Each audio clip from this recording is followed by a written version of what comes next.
Hello and welcome to Off the Shelf Reviews. I'm Iain. And I'm Gary. And today we're going to take a look at Sunshine from director Danny Boyle, which came out in 2007.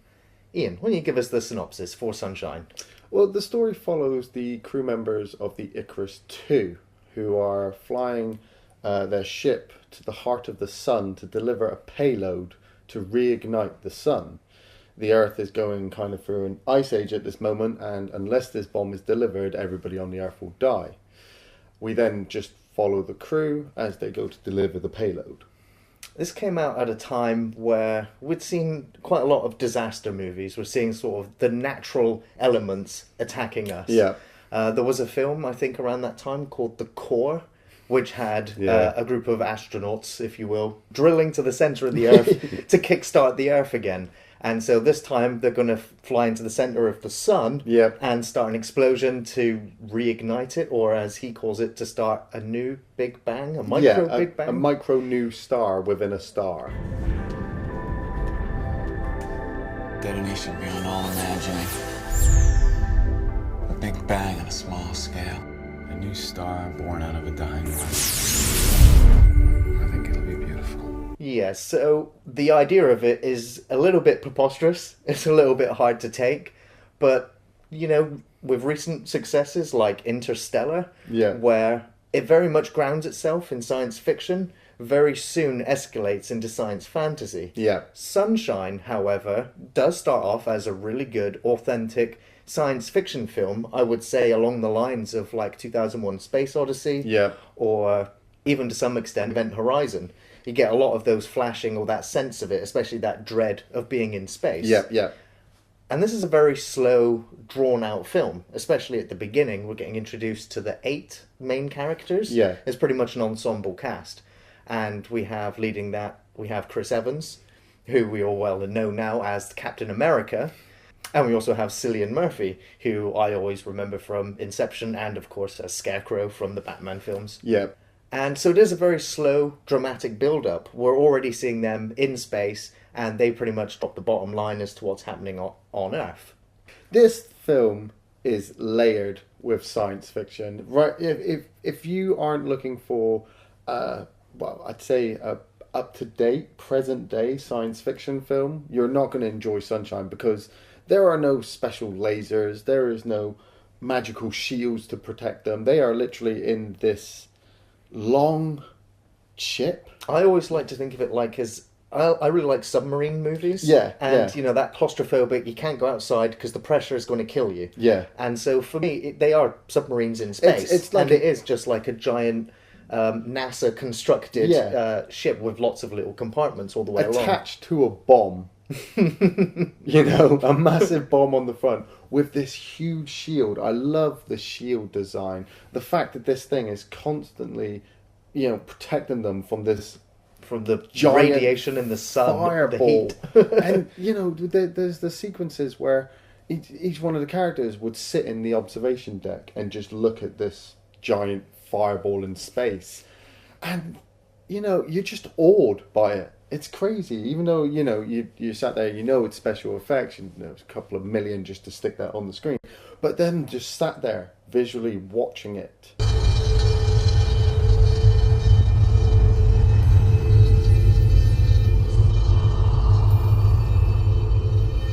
You know, soaking in the rays. You've got Dr. Seal, played by Cliff Curtis. And, yeah, he actually, I believe, gets cancer. Halfway through the film. It does look like he's got radiation sickness, or he's peeling away at his skin throughout. It's like he spent too much time in the sun. Icarus, I'm going to reset the filter to 3.1%.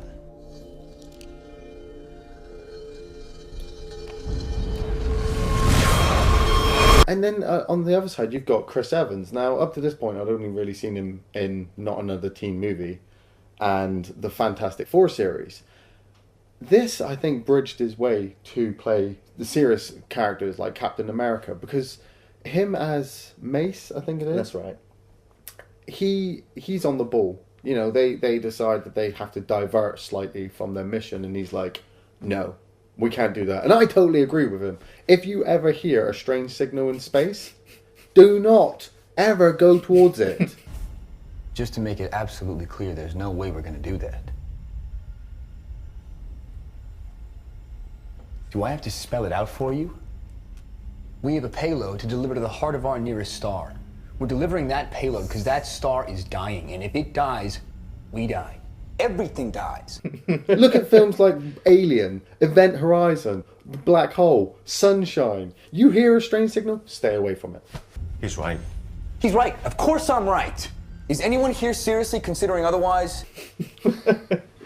And so, yeah, I think the majority of the audience at this point are either going to be totally sold on this film, because you have a good 40 minutes where you're being introduced to these characters. They have a few technical problems on the spaceship. You really you feel like a crew member with them as you find out which one is specialist in which field. Yeah. And you see some sort of the interactions between them and how they're sustaining themselves throughout this really long trip. And a lot of the audience will either still be with you, or they would have walked out from boredom at this point. I have to say, if you're watching this with a group of people, you're going to have to keep everyone kind of quiet in order to soak yourself and to be totally immersed in the film. Otherwise, it's not going to be that interesting. I will say, though, in that the film's in the glory of capturing space travel, it is exceptionally done here. The camera work, the music, and the editing, when they're flying through space and you see all of the solar glares going past or all the fire effects, it's fantastic. Yeah. It really looks, especially when you're looking down just the long empty corridors of the ship and you just see the light going around and everything working the way you'd expect it to. It's mesmerizing. It truly is. I mean, it's weird. When we said we were going to sit down and watch this film, I immediately thought to myself, it's a film of two parts for me. You know, it's got this long opening and then this kind of short action sequence towards the end. You know, am I going to really enjoy it? Then I kind of put myself in the mind frame of, I'm going to watch Sunshine. And I sat down and all the way through thoroughly enjoyed it, because if you're going to sit down and watch it, you have to pay attention, like Gary says. Because if you miss one of their techno babble, you're going to be completely lost in the next huge explosion. The velocity of the payload will become so great, space and time will become smeared together. Everything will distort, everything will be unquantifiable. I do have to say, the spacesuits. I love the spacesuits. It's seeing just the gold design to try. They're huge and clunky as well. Yeah, they kind like of feel industrial suits. Exactly, yeah. It takes me back to 2001: A Space Odyssey again, and even so far as say 2010, which I do really like. the way they have to climb out onto the shield and repair some accidental damage, shall we say, but. You're kind of like, it's taking ages for them to walk. And then you're remembering, they are in nothing. They are in a gravityless environment, and every step takes so much exertion out of them that they've just got to keep working at it. Approaching the first power.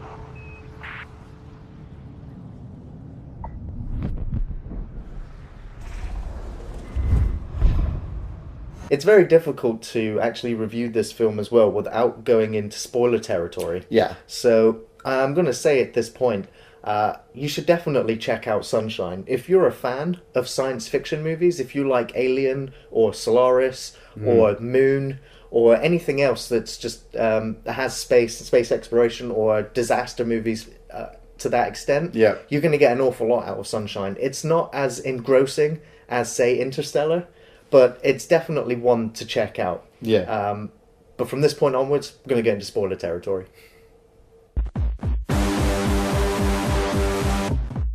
At the midpoint of the film, they come across the failed Icarus 1 ship. Yeah. And they have to make a decision whether to continue their trajectory and complete their mission by launching the payload into the sun, or by going and find out what happened to the failed Icarus 1 ship and its crew. Don't do it. And of course, that's where they're getting the signal from. And what I like about the film is that they have the sit-down conversation about whether they should go and do it or not. Yeah. And of course, Chris Evans tells them, no, we need to complete the mission, this is what we need to do. We see the mathematician guy who's absolutely distraught with the fact that he's made all of these micro calculations down to the decimal point and beyond, and forgot one pretty major thing, which was the shield to protect them from the sun. So as a side effect, part of the ship gets incinerated and they lose it, and they're all ready to execute him there and then, but it's his own self-realization that he has just totally fucked up, not only them, but possibly the entire existence of mankind as we know it.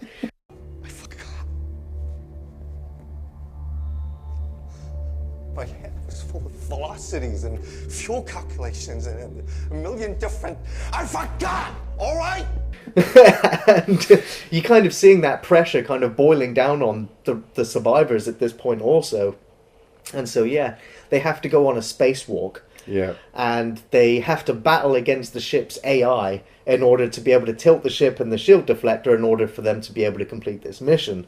And it is breathtaking. Yeah. And one of the characters goes so far to continue to yell out, "What do you see?" It's like a tidal wave of fire, just incinerating everything except for obviously the shield and Kaneda. Kaneda. He was a really brilliant character, being the captain. You know, he was fully in charge and taking in everybody's thoughts about what to do and obviously choosing the best course of action. His death, it's harsh to say this, but it is one of my favourite scenes. Mainly because it's just so beautiful. Just, he knows that he can't do anything. You know, the music's building, the characters are all sat there realising he can't get back. But he has to complete his mission. And so he just stands there, watches this wall of fire coming close towards him. Fuck.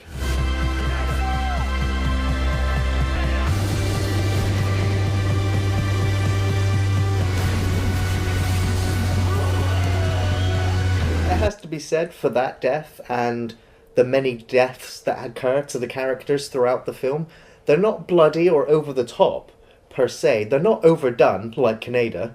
They're quite subtle, because if you really use your imagination as to how some of these characters are dying, it is brutal. It is. It is absolutely horrible, being baked alive in that giant suit. But at the same time, each one is...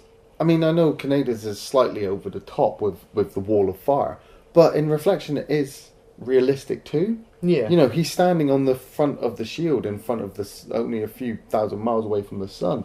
The doctor who's left aboard Icarus 1 has no way to escape, and so commits suicide by opening the shield. Each one is just, really realistic. There's also another interesting element brought forward here where the oxygen and all of the plants have been incinerated on Icarus 2, and there's lots of plants on Icarus 1. I don't know why they couldn't just transfer some of it back across, but anyway, they've come to the realization that there's not enough oxygen for all of the crew to make it to their destination. So they already start trying to decide who should they kill off, the least priority. And we get to a point where there is somebody or something on the ship that starts killing them off, one by one. Yeah. This is a cool horror element, I feel. They've gone through this massive long sci-fi trajectory of, you know, technobabble, and then you've had the kind of action situations of Icarus 2 and Icarus 1 coming into docking procedure, which when we watched it, I mean, just watching Icarus 2 slide into position and clunk, you're like, fuck. That was slick. Yeah, that is some flying you've got there. Well, this brings me on to my favourite scene in the film, and that's when they have to make an emergency evacuation from Icarus 1 back onto the Icarus 2, and they get to that moment where the blast door has been blasted or sabotaged, or for whatever reason there's no way to couple Icarus 1 back to Icarus 2, and there's only one suit. Yeah. And there's three of them, and they need to get across to the other side. And so you have some disputes about who's going to wear the suit, and of course we see the now promoted captain just being total selfish douchebag at this point, and he's just like, he just wants to survive, and he's the only one who just wants to make sure they've got enough fuel to get back home as well. He doesn't want to die, and he's not prepared to make the sacrifice. So they get to that moment where they're wrapping themselves in the insulin from the walls just to keep themselves protected, because they're going to make the jump out into space for, I think it's like a 200 meter... 20 meters. 20 meter gap they've got to make in, what was it, minus 215 or something? Yeah, minus 270 degrees.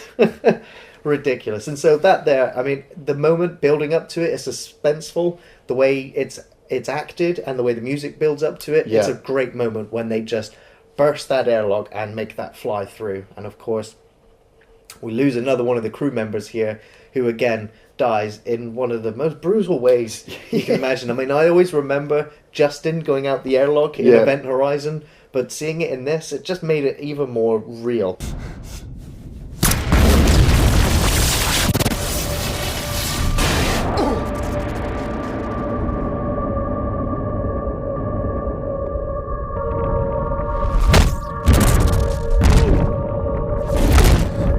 Just watching him, he unwraps himself and his whole face freezes, and then arm smashes into the piece of metal. Oh, it's so fucking harsh. And so yeah, all of the deaths in the film are harsh, but if your imagination, it's just grim. Yeah. I mean, that's a good sequence. Kaneda's death is another brilliant sequence. Chris Evans' death sequence, when he's trying to force the computer core back in the coolant stuff. That's another brutal sequence. This film has many great sequences. The only flip side is that it was just such a great science fiction film that's now just turned into a slasher film in space, and it doesn't quite work because, and I think the film knew it, because when the killer is chasing them around, it's like the camera has just started juddering and shaking everywhere. Yeah. The editing on it, or the effect that they've layered on top of it, just skews the image totally, so that it's just really jarring. I kind of interpreted it as that they were trying to conceal or illustrate the fact that they were running out of oxygen, so that their brains weren't working properly. Yeah. But when it cut back to the killer's perspective, everything seemed fine again. Yet when it cut back to the other, so I was like, I don't quite understand what's going on here. Is this madman the only one with any real clarity in what he's doing, and that's why it's clear? I mean, it depends on how you look at it. I mean, it could be the oxygen, it could be them completely shocked by the way he looks. I mean, I think it's just a real fumble at this point in the film. Yeah, it does seem that. I mean, like I said, you've got the science fiction part, you've got the big action sequence, and then you've got the horror chase sequence towards the end, which, some people may look at and be like, it's out of place. And this is why when I first thought about reviewing this, it's like the beginning's really good, but the ending drags on a bit. Watching it though, you kind of just have to accept it, that this Pinbacker, I love the name Pinbacker, to homage back to Dark Star by John Carpenter. And yeah, he is like, he's like Jason in space. Yeah. In a way, he reminded me of Dr. Weir. Yeah. Especially when he was just walking around naked with loads of scars. But again, we see this sort of trope in a lot of films. I mean, this sort of character turns up in Interstellar. Right. This sort of character is, of course, in Event Horizon. It's kind of a formulaic trope to see in these sort of films, but they do it well enough. But for me, it is the only point which makes me not want to rewatch the film. Yeah. Having rewatched the film now, though, since seeing it when it first came out in the cinema, I have enjoyed it. I've enjoyed the entire science fiction feel and experience that the film does offer you. I can only recommend this to die-hard sci-fi fans. If you really liked Interstellar and Gravity, maybe stay away from this one. But if you've never heard of it or never seen it before, or were iffy on it the first time around, it might be worth a second chance. I definitely think it was worth a second chance. I've enjoyed it more on the second viewing, because I knew what I was getting into the moment it started. I'm exactly the same. I recommend it if you're a fan of Danny Boyle films. I recommend it if you are a fan of science fiction films. Be prepared though. If you've never seen it, you are in for a long trip on the Icarus. If you have seen it and were reluctant to go back in, go back. It's just as boring up until the action sequences. Thanks for watching Off the Shelf Reviews.